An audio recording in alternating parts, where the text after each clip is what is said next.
única forma que sé que están prestando atención. El video, pues acuérdense del video que repasaba la parte anatómica general, tanto desde el punto de vista de distribución de las circunvoluciones, de las cisuras, y desde el punto de vista funcional, las 52 áreas de Brodmann hacían hincapié en las áreas más importantes, por así decirlo. El área 1, 2, 3, el área 4, el área 6, todas las áreas del frontal y las áreas del parietal. Y algunas áreas funcionales de los otros lóbulos, del lóbulo occipital, del lóbulo temporal. Bien, unos datos importantes que tienen que aprenderse de aquí para adelante, unos datos del encéfalo. Que el encéfalo pesa casi que igual que el hígado, aproximadamente de 1.300 a 1.500 gramos. El aporte sanguíneo por minuto es de aproximadamente 1 litro, y eso representa el 20% del gasto cardíaco. El consumo de oxígeno, miren este dato importante, el consumo de oxígeno es de 3 a 5 mililitros por cada 100 gramos de tejido cerebral y por minuto. Entonces, esto nos está diciendo de que, primero, el aporte sanguíneo es bastante, es inmenso. Es el 20% del gasto cardíaco, 1 litro por minuto. O sea, son 60 litros en 1 hora. Imagínense, 60 litros. El consumo de oxígeno es de 3 a 5 mililitros por cada 100 gramos de tejido y por minuto. O sea, es un consumo también bastante alto. Y otra cosa es el consumo de glucosa, de 5.7 a 7.6 miligramos por cada 100 gramos de tejido por minuto. ¿Eso qué significa? Si uno analiza esas variables, significa de que el encéfalo o el tejido nervioso consume mucho oxígeno, consume mucha glucosa. Por lo tanto, cualquier patología que interrumpa transitoria o permanentemente el flujo de estas dos variables acabará con el daño de las neuronas y por consiguiente va a estar acompañada de una expresión clínica, y dependiendo del tamaño de la lesión, pues van a aparecer posteriormente las secuelas. ¿Listo? Entonces, el primer mensaje de esta diapositiva, que hay que aprenderse el sistema vascular del cerebro. ¿Ves? ¿Por qué? Porque el oxígeno y la glucosa llegan a través de los vasos sanguíneos. ¿Ves? Y si se obstruye de forma transitoria, ya sea por un vasoespasmo o de forma permanente por un coágulo o un trombo o un émbolo, se obstruye el flujo de estos dos componentes, pues la neurona estándar o primaria o la neurona básica morirá. Y dependiendo la edad del paciente, pues tendrá posibilidades de que las neuronas que quedaron, o sea, por ejemplo, supongamos, hay 10 millones de neuronas, hubo una obstrucción, se murieron 5.000 neuronas. La lesión es poquita. Para los 10 millones que tiene, 5.000 no es nada.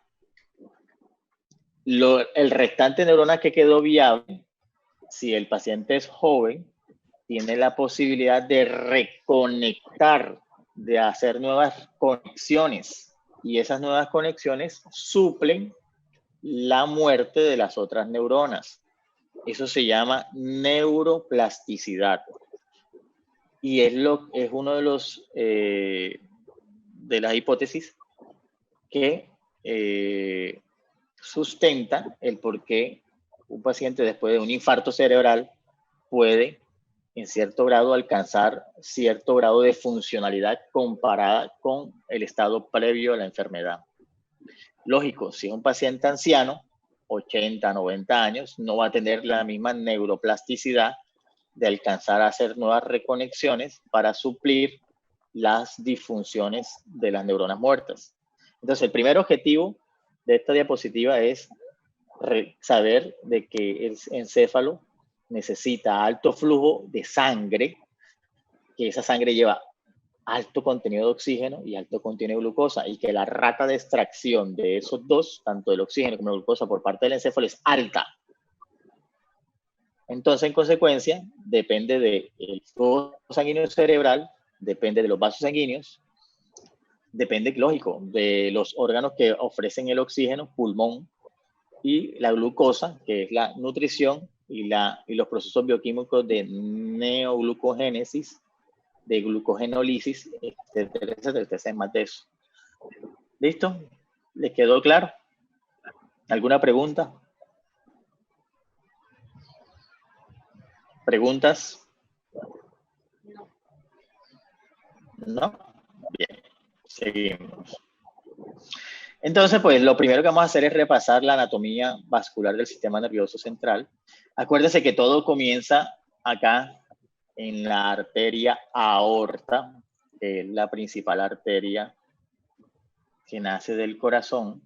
Y esa arteria tiene varias partes, ¿ves? Tiene una aorta torácica, una aorta abdominal, y en la parte torácica tiene 5 partes. Entonces aquí solamente se ve la parte del arco aórtico, y el arco aórtico, pues de él nacen unos vasos, nacen aquí 3 vasos principales. Entonces del lado derecho nace el tronco brachiocefálico, y del lado izquierdo nace la subclavia y esta que es la carótida común. Entonces estas carótidas pasan por el cuello y en el ángulo de la mandíbula se dividen, como ven aquí. ¿Sí ven el cursor? ¿Sí ven el cursor? ¿Sí? Hagan, sí, sí lo veo. Sí. Hagan el gesto para yo saber de qué están siguiendo.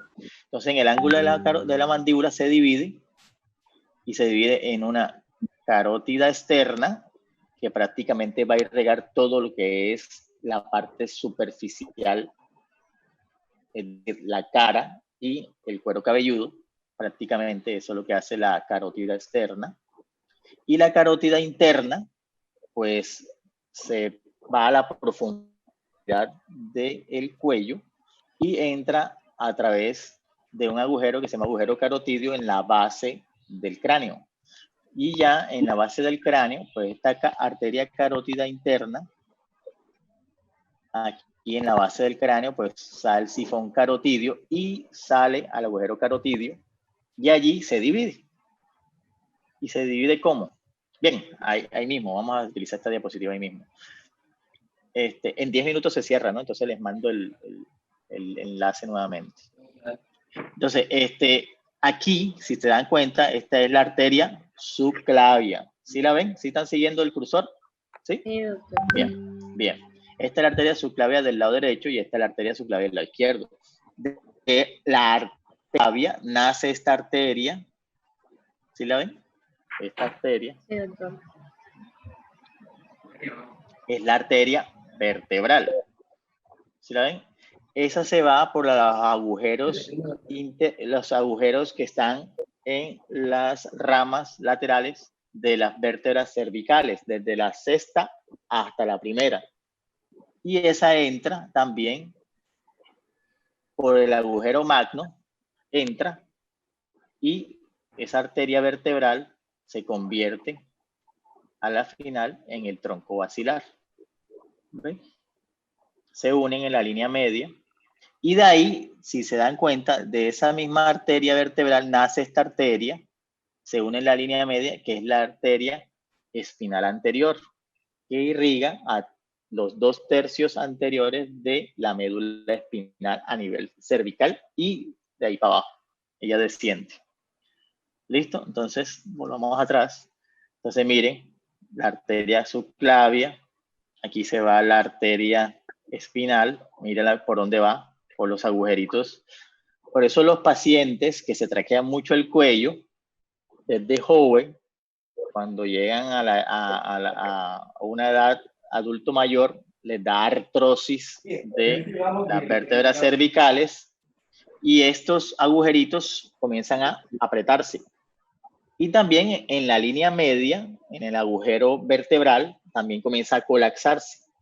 Comienzan aparecer osteofitos y todo eso comprime a la médula espinal y comprime los vasos sanguíneos.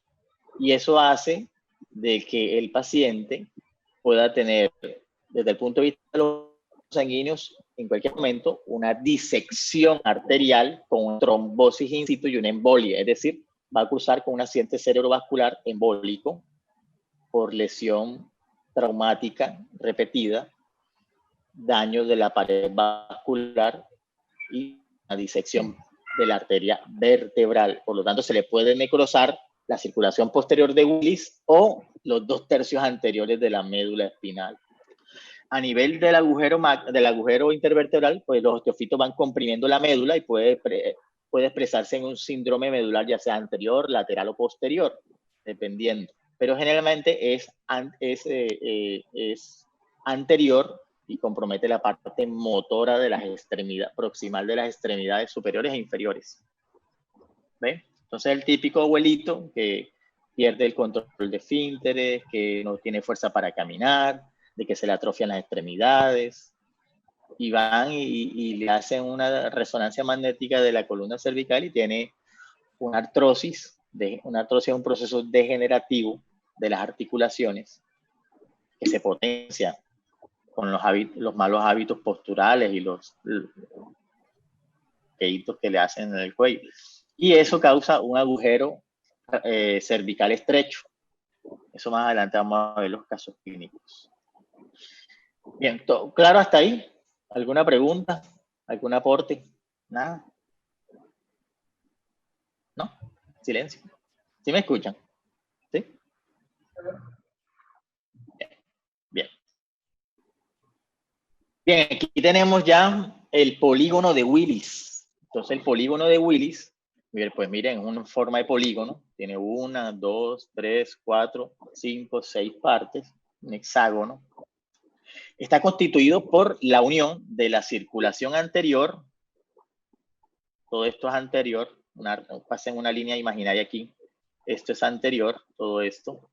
Y de aquí para atrás es posterior. Entonces, la circulación posterior está constituida primero por las vertebrales que se unen en la línea media, en la parte anterior del tronco encefálico y forman la arteria basilar. Y esa arteria basilar, de ella nacen unas arterias que son esta que está aquí y esta que está aquí. Esta se llama la AICA, arteria cerebral inferior anterior, AICA. Y esta se llama arteria cerebral superior. Y aquí, por aquí, ¿dónde está aquí? No la veo. Pica. ¿Dónde está la pica? La pica, que es la posterior inferior, que son 2 ramas inferiores y una sola rama superior. Entonces, las 2 ramas inferiores, esta es la laberíntica. Bien, ahorita buscamos otra imagen de la pica. Entonces, esta es la basilar. La basilar se une la línea, se divide en la parte superior del tronco encefálico y da esta arteria, que es la arteria cerebral posterior. ¿Ven? Y de esa arteria cerebral posterior sale esta arteria que se llama arteria comunicante posterior. Y miren que todas dan ramitas hacia la línea media. Aquí está el mesencéfalo, que es la parte media del encéfalo. Mesencéfalo. ¿Ven? Esta ramita que se llama comunicante posterior se une con la arteria, de la arteria carótida, ¿verdad? Y aquí, ya esta que sale aquí es la carótida interna y esta que sale hacia acá es la arteria cerebral media. Y de esa misma carótida sale esta arteria que se llama arteria cerebral anterior, que es bilateral. Y de esa arteria cerebral anterior va hacia anterior medial y en la línea media se une a través de la arteria cerebral comunicante anterior. ¿Ves?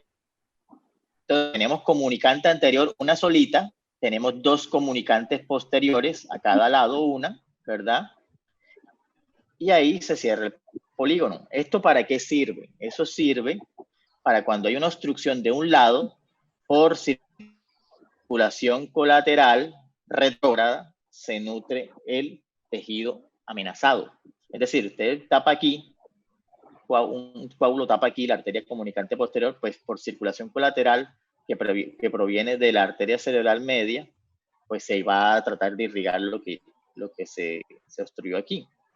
¿Ve? Entonces es un mecanismo fisiológico que nos dice la importancia del sistema nervioso central, que hasta él se adaptó desde el punto de vista de evolución para hacer este polígono, para satisfacer las demandas cuando hay un accidente vascular. Este polígono en un 90% de las personas es así. Hay un 10 a 5% que no es así, que tienen alteraciones o variantes anatómicas congénitas. ¿Ven? Y la única forma de saber quién tiene eso es haciendo una arteriografía cerebral o una angioresonancia para ver cómo está el polígono Willis. ¿Ves? Aquí tenemos, pues, esto que está aquí, es el quiasma óptico. Aquí está la hipófisis. Todo eso hace parte, está en la parte inferior del cerebro. Miren todas las ramitas que nacen, las ramitas arteriales hacia la línea media. Nuevamente, miren, una visión inferior de los vasos sanguíneos. Miren cómo es de bonito el polígono, las vertebrales, la basilar. Aquí sí está, miren. A ver. Aquí está la pica. Esta que está acá es la pica. Y la aica, no la veo. No la veo, la aica. No, está la laberíntica. Cerebral espinal anterior. Esta que está aquí. Esta que está aquí es la aica. Arteria cerebelosa inferoanterior. Y esta es la pica, arteria cerebelosa posterior inferior. Entonces, ojo con eso, porque cuando hablemos de síndromes de fosa posterior, síndrome cerebeloso, pues estas arterias son las que nos explican todas esas alteraciones. La pica y la aica, que son las ramas inferiores cerebelosas, y esta es la rama superior. Arteria cerebral superior. Listo. Desde el punto de vista de malformaciones, las principales malformaciones son solamente dos capas. Aneurismas. La mayoría de aneurismas en las arterias vertebrales son aneurismas incompletos. Y generalmente la principal estadística que tenemos son de estudios americanos y chinos, donde dicen de que la principal ubicación de los aneurismas es en la circulación anterior. Casi del 80 al 90% de los aneurismas son ubicados en la circulación anterior. ¿Ven? Entonces se ubican aquí en la arteria comunicante anterior, aquí en la arteria cerebral media cercano a la carótida interna. También se ubican en la arteria comunicante posterior y en la Y está formada por la división de la arteria basilar. Ahí esa es la principal ubicación, pero el 90%, del 80 al 90% se ubica en la circulación anterior, es decir, un 40%, un 34% acá en lo que es la base de la arteria cerebral media, cercano a la carótida interna, un 40% aquí en la que es la arteria comunicante anterior, y un 20% aproximadamente acá en la arteria, en la ramificación, en la Y de la arteria basilar.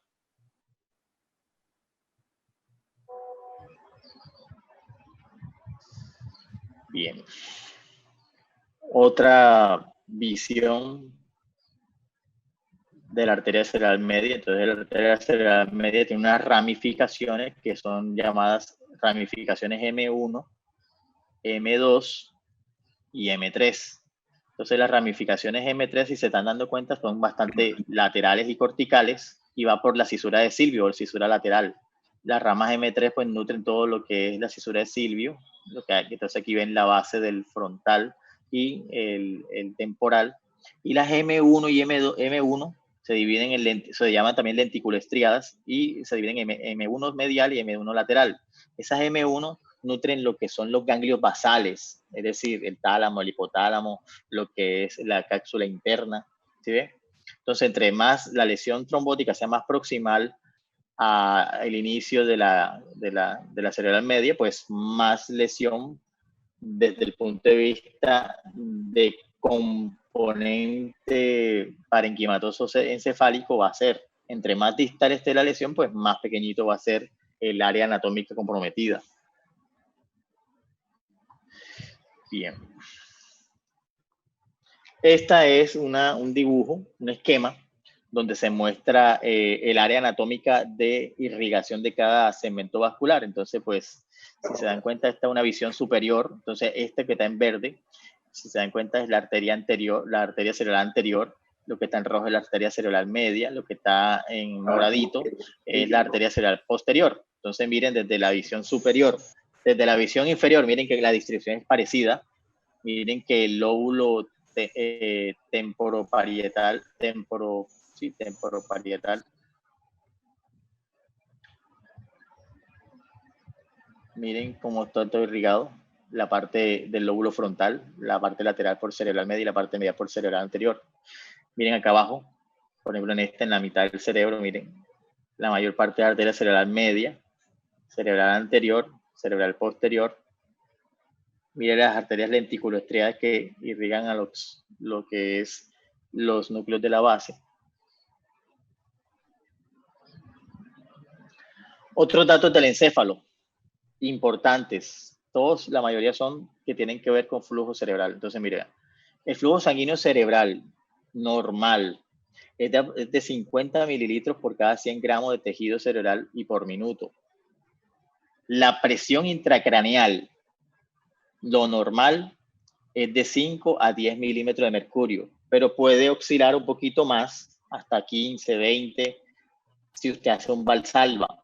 O sea, cualquier cosa que le haga a usted hacer un valsalva, aumenta la presión intracraneal. Miren la presión de perfusión cerebral. La presión de perfusión cerebral, la fórmula para determinarla es presión arterial media menos presión intracraneal. Y lo habitual, lo normal, es de 80 a 100 milímetros de mercurio. ¿Qué quiere decir esto? Esta diapositiva nos deja un mensaje muy claro. Cuando el flujo sanguíneo cerebral disminuye por debajo de 50, comienzan a haber alteraciones funcionales en las neuronas. Cuando la presión intracraneal aumenta, la presión de perfusión cerebral disminuye, por lo tanto el flujo sanguíneo cerebral disminuye, por lo tanto hay lesión de las neuronas. ¿Listo? Entonces es otra diapositiva que nos hace énfasis en la importancia del sistema vascular cerebral. Entonces, mire, cuando el flujo sanguíneo cerebral disminuye, menor de 50 hay alteraciones en la síntesis proteica, menor de 35 ya hay un metabolismo de tipo anaerobio. Acuérdense que las neuronas dependen totalmente de glucosa, en las neuronas no hay glucógeno, en las neuronas no hay grasa para hacer la beta-oxidación hepática y que utilicen rápidamente la grasa, no. En el encéfalo no hay eso, pero el primer sustrato que utilizan para el metabolismo es la glucosa. Acuérdense que los receptores GLUT4 en las neuronas permiten la entrada pasiva de glucosa, no dependen de insulina, los receptores GLUT a nivel del sistema nervioso central, a diferencia de los otros receptores GLUT del cuerpo que sí necesitan insulina como mediador para entrar la glucosa. Cuando entra el metabolismo anaerobio, las neuronas pueden utilizar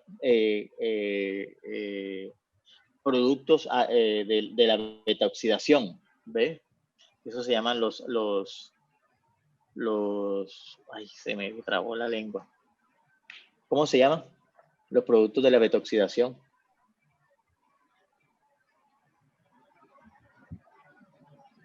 Hola, ¿alguien que recuerde eso? Que son tres ácidos, ¿qué? ¿Cómo se llaman esos productos de la beta-oxidación? El ácido hidroxibutírico. ¿Cuál más? Son 3.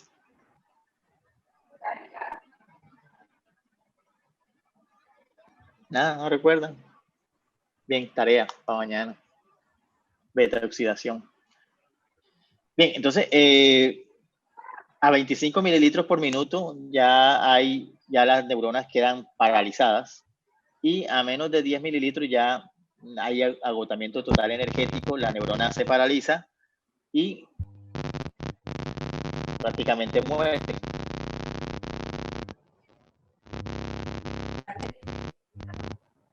Doctor, se escucha raro. Sí, alguien tiene ahí interferencia. Bien. Entonces, ese repaso anatómico, ya saben que tienen que hacer énfasis, ya saben que tienen que buscar.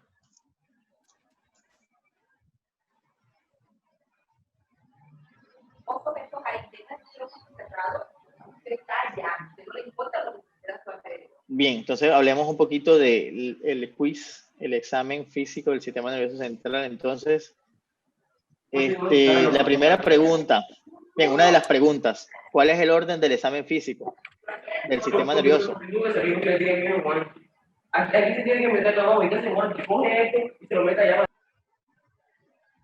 ¿Quién está peleando ahí?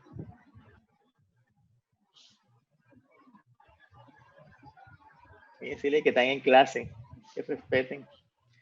Bien, el orden del examen físico. Entonces, comenzamos. Primero, la conciencia.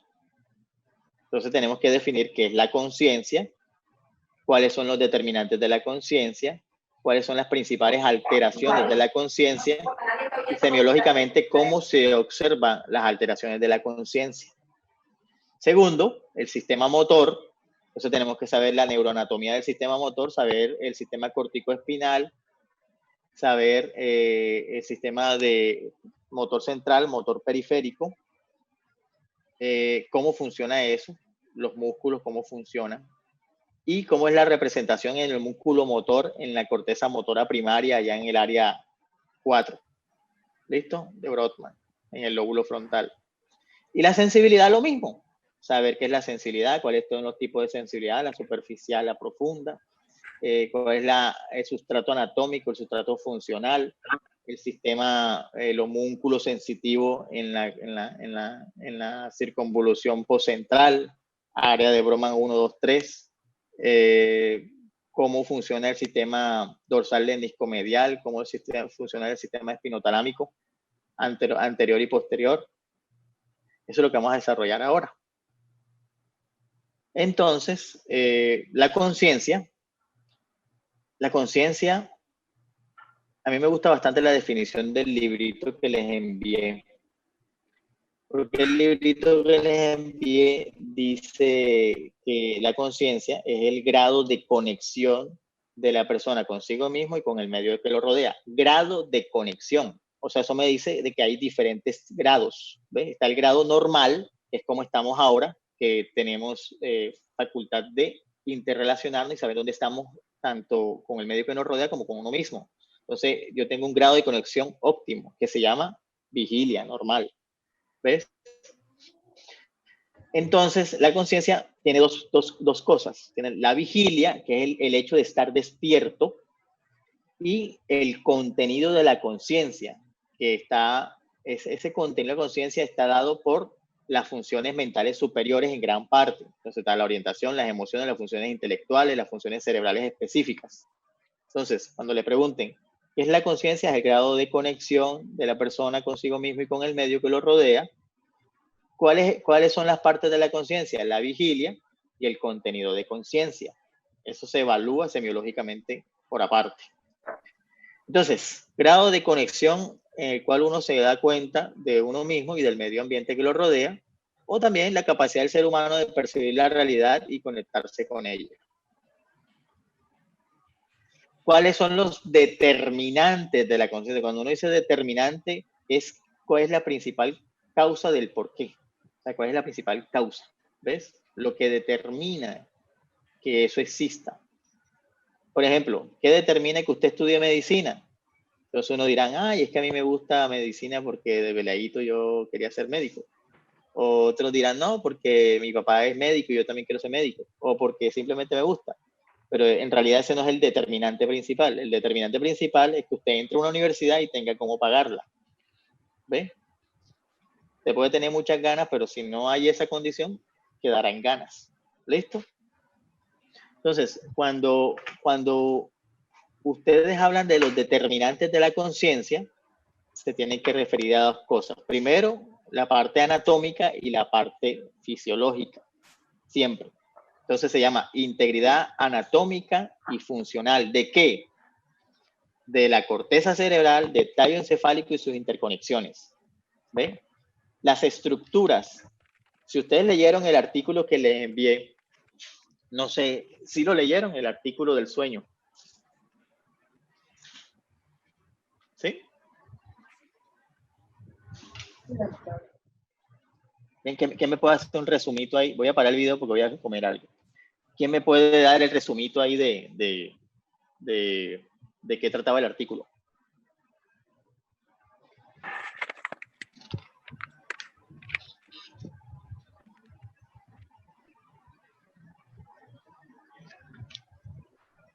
¿Algún voluntario o escojo a dedo? Carolina Hernández. ¿De qué trataba el artículo? Doctor, el artículo nos hacía una referencia sobre la narcolepsia, sobre las diferentes fases del sueño. ¿Qué más? ¿Cómo se llamaba el doctor ese psiquiatra, neurólogo, que descubrió por el análisis semiológico de una enfermedad que se le presentaba con mucha frecuencia, descubrió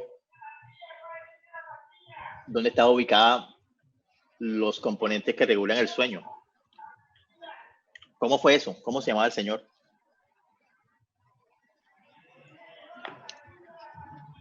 Uy, en el momento no lo recuerdo, pero sé que el estudio habla sobre la narcolepsia y se me hizo muy interesante porque de hecho pensaba que era un trastorno hereditario. En mi familia, muchos de mis familiares padecen de insomnio y de hecho un tiempo lo tuve. Estuve en tratamiento y todo, pues ya gracias a Dios no lo tengo, pero pensaba que se trataba de un trastorno hereditario. Entonces, en el artículo, según lo que entendí, hacía referencia a que no era un trastorno hereditario. Hábleme un poquito de cómo el señor Economo descubrió eso.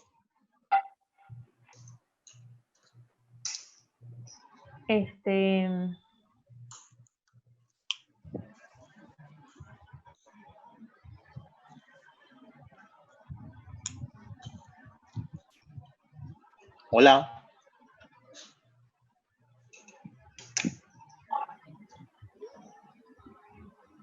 No recuerdo en el momento. Sé que hay una neurona, en el momento no recuerdo cuál es el nombre, que es la encargada de que ocurra como tal este fallo. Disculpa, no te escuché bien. En el momento no tengo muy claro el concepto, doctor. Mire, vean, yo les mando a leer, es a leer, ¿no? Cuando uno dice leer, es indirectamente uno dice estudiar. Estudiar es hacer una comprensión de lectura. Hubo un compañero que se los mandó en español, mejor dicho, se le facilitó todo, porque la gracia era que ustedes hicieran la traducción. ¿Ves? Pues más fácil todavía. Angie Martínez. Doctor. Como el señor Economo hizo echemos un poquito el cuento de cómo Economo hizo esto que estábamos manejando de conciencia. Entonces ya saben la definición de conciencia, ya saben cuáles son los determinantes de la conciencia. Ahora, ¿dónde están esos determinantes? Pues imagínense, la corteza cerebral está distribuida por los dos hemisferios. Entonces debe haber una integridad anatómica y funcional de la corteza cerebral que está en los hemisferios. Debe haber una integridad anatómica y funcional del tronco encefálico, esta estructura, donde se encuentra esta cosa azul que se llama formación reticular, y ahí se encuentra el sistema reticular activador ascendente, que es la estructura que garantiza que usted esté vigil. Ahí en el artículo hablan de eso. Y por último, las interconexiones entre esos hemisferios y el sistema reticular activador ascendente. Entonces, las tres cosas, anatómica y funcionalmente, son las que garantizan de que usted en la noche duerma y en el día se levante, despierte y está activo. ¿Ve? Y eso es un ciclo que se llama ciclo vigilia-sueño. ¿Ok? ¿Claro hasta ahí? ¿Vamos claros? ¿Alguna pregunta? Bien. Exacto. Cosa se quiere. Bien, sigamos. Yo tengo una pregunta, una duda. ¿Quién habla? ¿Quién? Wendy Jiménez. Wendy Jiménez. Ah, dígame. Es como que, ¿qué pasaría con esas personas? O sea, ¿qué cambios tendrían de pronto si acá en el país están a las horas diferentes y viajan a un lugar donde la zona horaria es lo contrario? Pues se va a cansar, se va a sentir cansado, fatigado, ¿ve? Porque él viene trabajando con un horario específico y al llegar a otro hemisferio, otra zona horaria, allá el tiempo es diferente acá por la rotación de la Tierra. Entonces, se le van a sumar más horas al estado de vigilia con que él venía. Es decir, su día acá en Colombia se fue a las 3 de la tarde, pero llegó allá a China. Y allá, por la ubicación en el globo terráqueo y la rotación de la Tierra, el Sol o sea, el día y la noche es diferente. ¿Ve? Es más, decirlo así, venía más adelantado él que allá. Cuando llega allá, aquí se va a las 3 de la tarde, llega allá y viene siendo como las 10 de la noche. Entonces ya le tocaría normalmente dormir, pero él venía de una tarde. ¿Ve? Entonces lo que va a hacer es recargar su día. ¿Ve? De pronto cuando llega ya en la noche se va a sentir con energía y todo eso. Pero cuando ya pase el día, ya se va a cansar. Entonces eso, desde el punto de vista funcional, hay una adaptación. ¿Ve? Y esa adaptación puede transcurrir entre días, prácticamente eso no supera una semana. En cambio, las personas que están acostumbradas a trasnochar, a esas personas no les pega tan duro. ¿Ve? Por ejemplo, los médicos que hacen turnos de noche se van viajan al otro hemisferio y como si nada, pueden seguir normal. ¿Ve? Entonces, ¿qué es lo que va a pasar a la final? Se le van a sumar horas del día. Por ejemplo, si el ciclo de día él lo venía a 3 de la tarde, pero llegó allá a las 10 de la noche, él llega con energía, pues todavía viene con ciclo de día, pero ya es de noche, entonces se supone que tiene que dormir, entonces se va a sentir sin sueño, con insomnio, ¿ve? Y va a amanecer cansado, porque no durmió de noche allá, va a amanecer cansado y va a querer dormir de día, porque el cuerpo de él viene aclimatado a otro horario. ¿Sí me comprendiste la respuesta?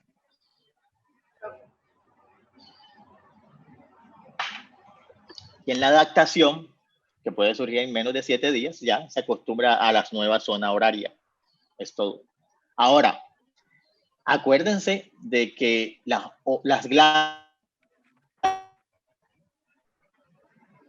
glándulas, por ejemplo, la adrenal, la hipófisis, todas esas glándulas tienen un ciclo de día y de noche, ¿ves? Donde la secreción de esas hormonas en el día es mayor y en la noche es menor. Entonces eso va a causar algunos trastornos de la secreción hormonal y por tanto de la activación neuroendocrina. Y eso también puede tener repercusiones, pero todo depende de la adaptación del paciente. ¿Ves? Las primeras manifestaciones son cansancio. Te vas a sentir cansado, fatigado, angustiado, con insomnio en unos momentos, con somnolencia en otros momentos. ¿Ves? Pero en cuestión de días se le quita eso. Eso es lo que sucede. Se adapta. Y cuando vuelva, va a pasar lo mismo. Pero al revés. Tendría que adaptarse nuevamente. Exacto. Sí. Bien. Vamos a ver qué sigue. Bien, entonces. Doctor, son yo las tengo una 9:42. pregunta. ¿Quién? Lina, Lina. Ujú. en el artículo resaltaba algo que me creó la duda del núcleo supraquiasmático, que se dice que es el Supraquiasmático. maestro del, sí, que se dice que es el maestro del reloj del sueño, sí, de vigilia sueño. En caso de que este se altera por la temperatura, por fármaco, en caso de que este se altere, o sea que sí que se dañe del todo, ¿qué pasaría en el paciente? Resulta de que hay unas estructuras que permiten la entrada de los estímulos, todos los estímulos que se absorben por el sistema sensitivo tienen que pasar por el tallo cerebral. Y hay una estructura que se llama SARA, Sistema Reticulativo Ascendente, que es el que regula esa estimulación a la corteza y la corteza devuelve ese estímulo al SARA. ¿Ves? Ese es el que te mantiene a ti despierto. Pero el reloj, que es el que tú estás diciendo, es el que te dice cuánto vas a estar despierto y cuánto vas a estar dormido. Pero eso depende también de la actividad cortical. Por ejemplo, hay personas que duermen solamente 2 horas al día. Hay personas que duermen 8 horas al día. ¿Qué es lo habitual? Que las personas duerman de 6 a 8 horas al día. ¿Por qué? Porque el ciclo de vigilia-sueño, y cuando hablamos del sueño, el sueño tiene varias fases. Tiene una fase REM y una fase no REM.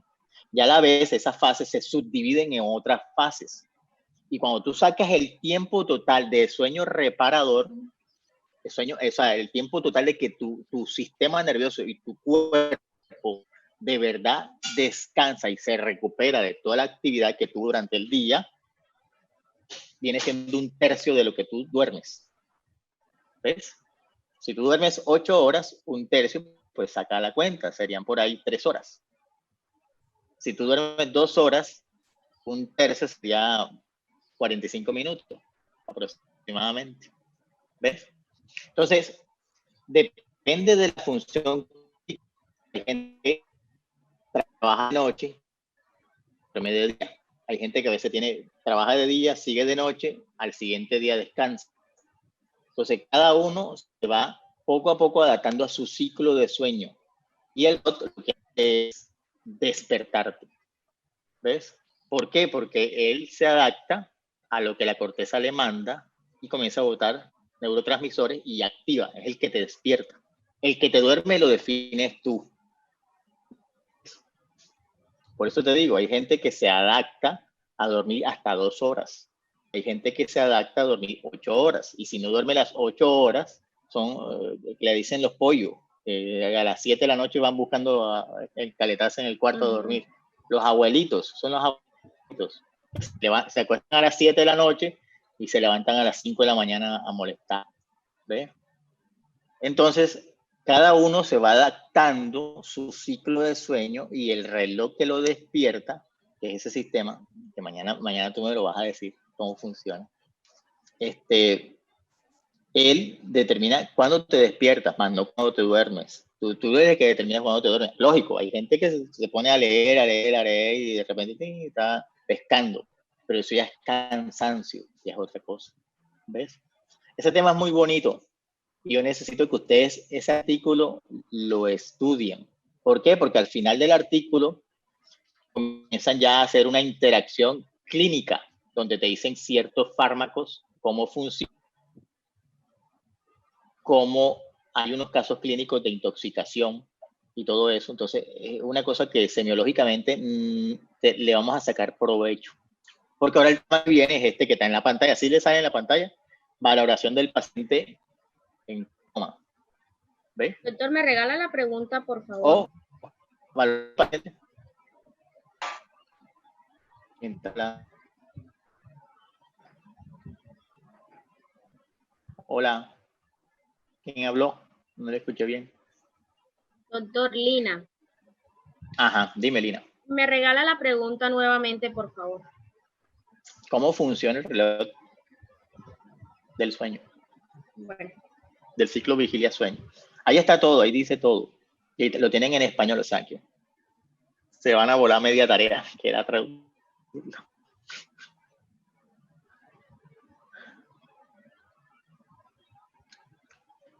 Bien, muchachos, entonces dejamos hasta ahí. Mañana ya saben el otro quiz.